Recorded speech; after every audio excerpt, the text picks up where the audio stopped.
Ten amazing tips to nail the perfect steak. Tip number one, take the protein out of the refrigeration unit and let it rest to get up to room temperature for at least 10 minutes before you cook it. Number two, season it heavily because you lose 35% of the seasoning the minute it goes in the pan. So salt, pepper, freshly ground pepper, roll it in the seasoning and then literally season it again just before it goes in the pan. Number three, make sure when placing the steak into the pan or on the grill, you lay it away from you. Never drop it towards you for fear of splashing hot oil on your arms, and you've got more control when you're laying away. Tip number four, for me, it's all about the searing. Make sure you have an amazing sear on that steak and don't turn it unless it's colored. Remember, no color, no flavor. Number five, think about fragrance. Ladies, especially when you dress up beautifully, you put some perfume on. Men, you wear aftershave. I treat my steaks the same way. Aromatics, garlic, thyme and rosemary.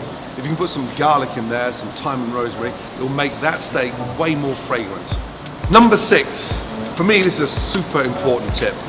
Put a tiny knob of butter into the pan before you take that steak out. And make sure you baste it with that butter. Let the butter caramelize and it gives that really nice nut brown flavor on top of that steak.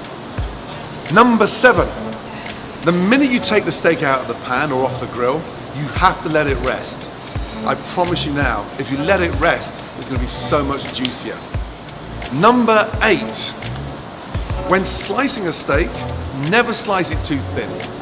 To maximize the flavor and to keep it moist, keep it at least half a centimeter thick. Tip number nine, for me is the most important one. It's about the temperature you'd like your steak cooked.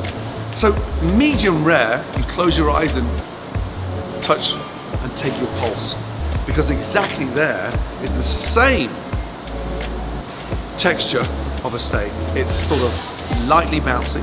It gives a little bit, but it's just soft enough to understand that it's medium rare. And my final tip behind any great steak, make sure you've got someone to share it with. Enjoy.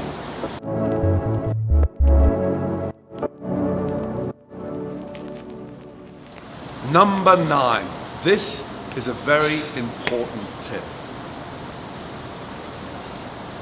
which I've forgotten about. Come on, I'm joking. No, here we go.